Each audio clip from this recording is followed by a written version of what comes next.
Yun guys, linis muna tayo ng gamit ng basang-basahan. Yan, ganito yung ginagawa ko guys pagka nagmamadali. Pero madalas pagka talagang may oras, magamit ako ng spray bottle o kaya isang balding tubig na may sabon. Tapos basahan, yan, brush. Guys, sinis mo tayo ng motor gamit ng basang-basahan. Ganito pala yung ginagawa ko guys pagka nagmamadali. Pag may lakad. Pero madalas pag naglilinis ako ng motor, gumagamit ako ng isang balding tubig, tapos may sabon, spray bottle, ganyan. Tapos may brush. Talagang nililinis ko yung mga gilid-gilid, yung mga sulok-sulok yan. Pero minsan talaga pagka nagmamadali, nagpapaka-car wash ako.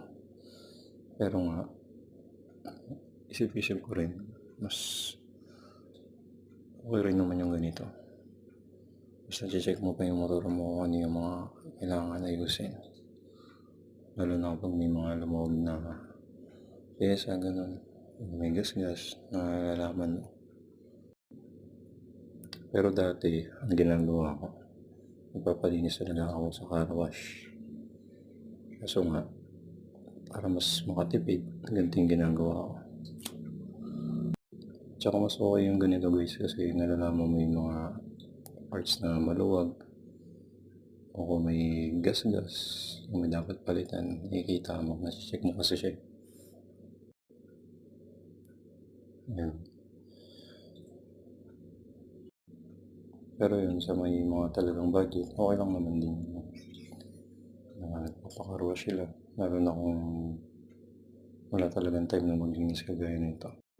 Pero kung ano ko talaga na para mas makatipid, ganito yung ginagawa ko.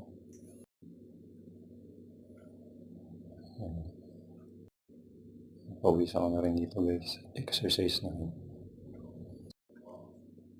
Guys, habang ginagawa nga ito, naisip ko na i-upload tong video para share na rin sa iba. Tsaka yun nga, naisip ko rin talaga na dati pa kasi nakatry ko rin naman mag-share ng ng lockdown.